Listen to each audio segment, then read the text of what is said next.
नमस्कार दोस्तों, story audio book Mumbai channel में आपका स्वागत है। अगर आपको ये कहानी पसंद आती है तो चैनल को सब्सक्राइब करें। तो चलिए शुरू करते हैं।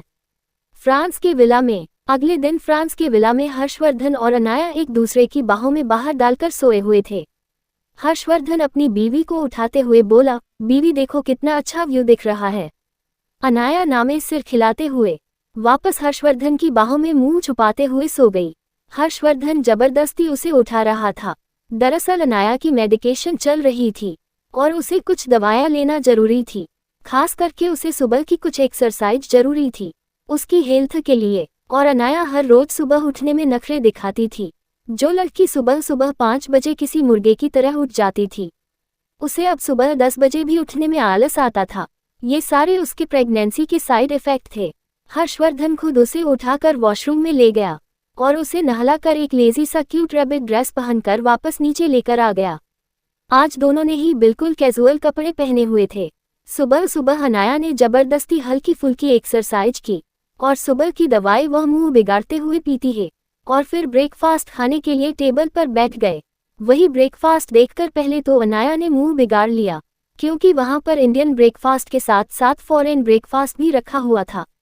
दरअसल कल रात जब अनाया की तबीयत खराब हुई, तब से ही वहां के शेफ थोड़े परेशान हो गए और वह लोग आज सुबह सुबह जल्दी उठकर बहुत ज्यादा डिस्कशन के बाद ये ब्रेकफास्ट तैयार करके लाए थे। लेकिन फिर भी ब्रेकफास्ट देखकर अनाया का मुंह बिगड़ गया, क्योंकि अनाया भले ही कितने ही इमेच्योर दिखा ले, लेकिन वह एक डॉक्टर थी और वह जानती थी कि टेबल पर रखी हुई चीज सिर्फ उसको सिर्फ स्वाद दे सकती है।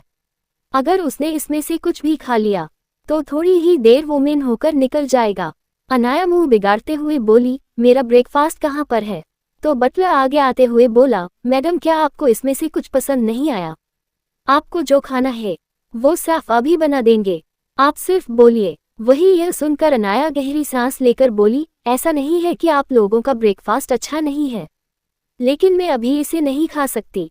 तभी पीछे से रोबोट डोरेमोन अपने हाथ में कुछ प्लेट्स लेते हुए आया और अनाया के आगे रखते हुए बोला, मास्टर यह रहा आपका ब्रेकफास्ट।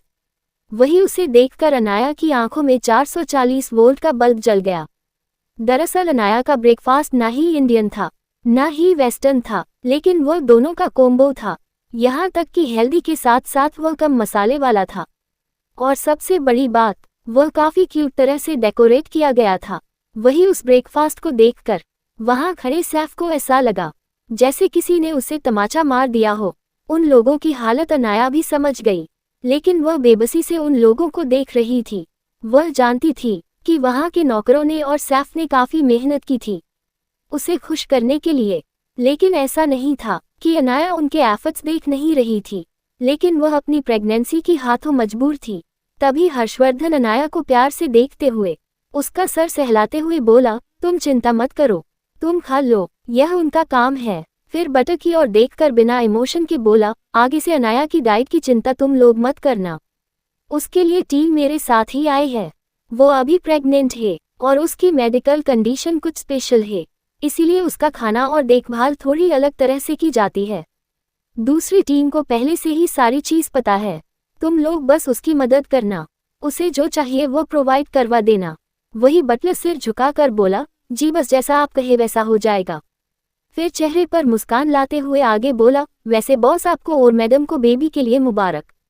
ये चीज उसने दिल से कही थी, जिसे सुनकर दोनों के ही चेहरे पर मुस्कान आ गई।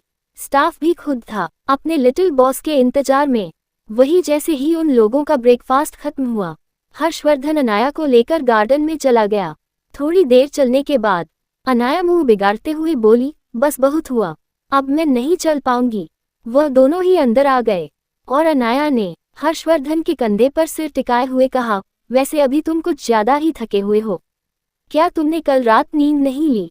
तभी हर्षवर्धन कुछ फाइल पढ़ते हुए बोला, कुछ खास नहीं जान, सब कुछ ठीक है।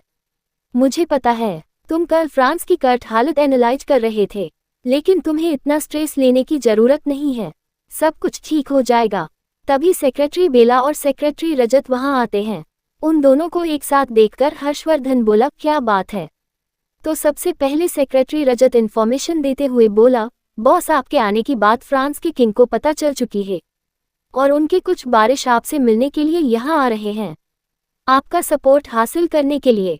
और कुछ और बिजनेसमैन भी ऐसे हैं कि आपसे मिलना चाहते हैं। हालांकि मैंने उन सबको आने से रोक दिया है, लेकिन फिर भी कुछ लोग ऐसे हैं जो गलत तरीका इस्तेमाल कर रहे हैं। यहाँ तक कि यहाँ के अंडरवर्ल्ड के लोगों को भी आपकी इन्फॉर्मेशन मिल चुकी है। वह भी आपके साथ मीटिंग करना चाहते हैं।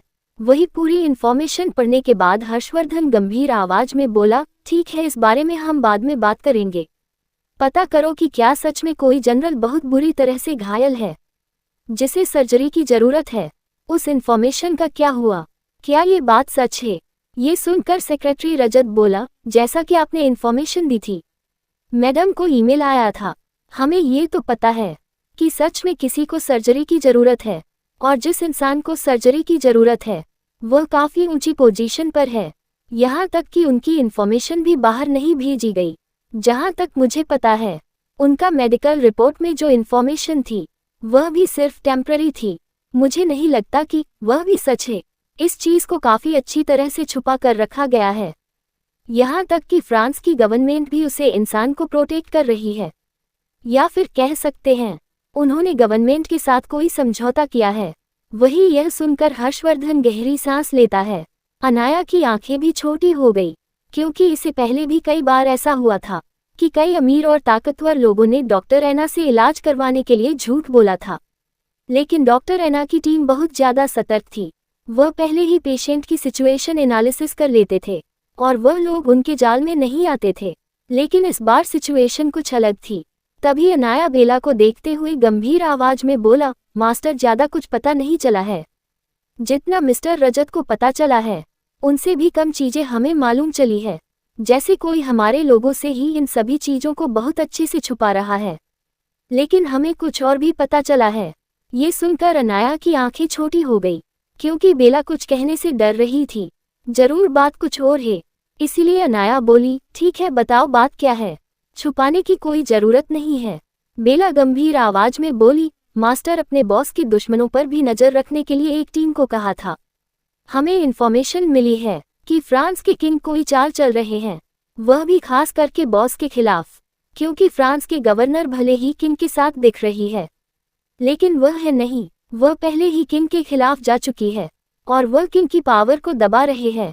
यहाँ तक कि रॉयल गद्दी पर अगला वारिस जो बैठने वाला है वह भी गवर्नमेंट का पसंद किया हुआ है, और किंग चाहते हैं कि वह अपनी पसंद का वारिस को गद्दी सौंप, जो उनके रॉयल गद्दी को आगे बढ़ाए, ना कि गवर्नमेंट को सपोर्ट करें।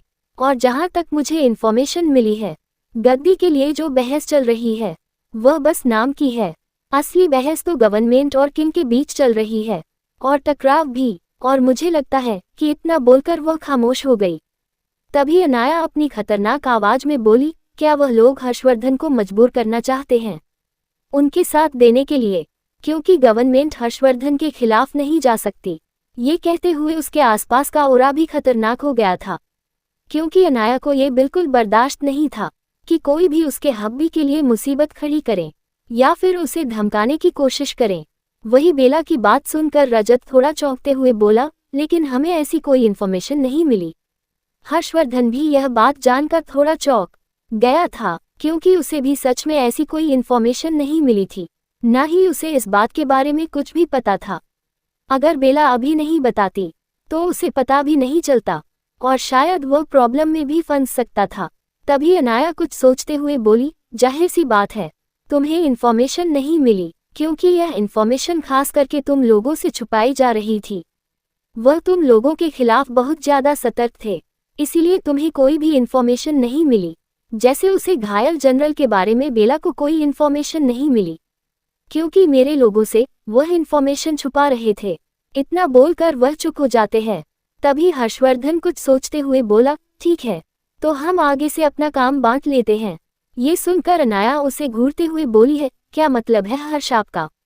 तो हर्षवर्धन बेला और रजत को देखते हुए बोला, आज से तुम दोनों साथ में काम करोगे। रजत, तुम उस बीमार जनरल या फिर जो भी इंसान है उसकी इन्फॉर्मेशन निकालो और पता करो कि वह मेरी बीवी को यहाँ लाने के लिए इतना मेहनत क्यों कर रही है। फिर वह बेला को ऑर्डर देते हुए बोला, और तुम रॉयल फैमिली पर नजर रखो, खास करके अंदरूनी चीजों पर। और अगर तुम्हारे पास यहाँ पर पावर कम पड़ रही है तो तुम रजत से कह सकती हो, वह तुम्हारी मदद कर देगा।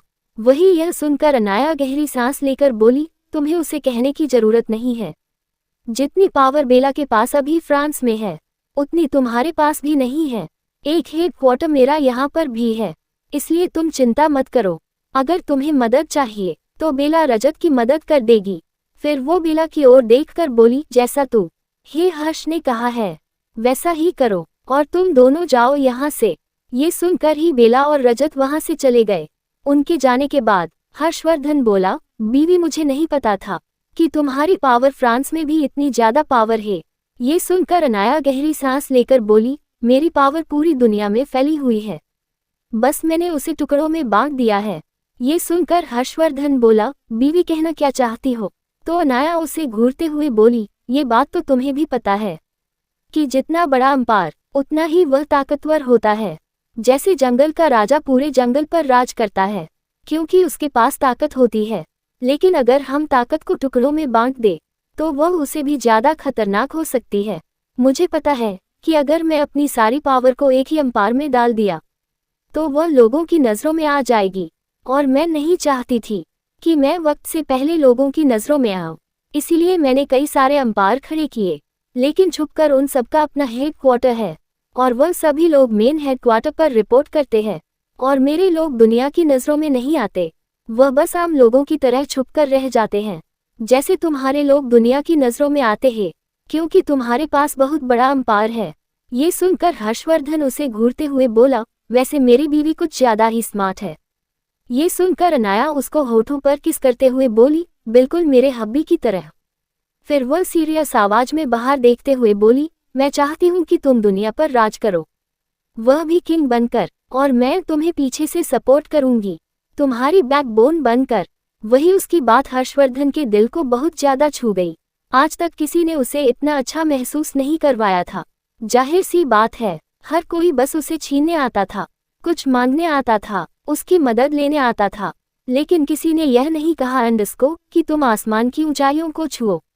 जो भी तुम्हारी ऊपर उंगली उठाएगा उसका सामना मैं करूंगा। लेकिन अनाया ने कहा था, वो जानता था कि सच में अनाया उसे हद से ज्यादा प्यार करती है, या फिर कह सकते हैं शिद्दत वाला प्यार, जैसे वह उसे करता था जुनूनी मोहब्बत। वह कसकर उसे गले लगाते हुए बोला, शुक्रिया बीवी मेरी जिंदगी में आने के लिए, मेरी बेरंग जिंदगी को रंग देने के लिए, और मुझे इतना स्पेशल फील करवाने के लिए।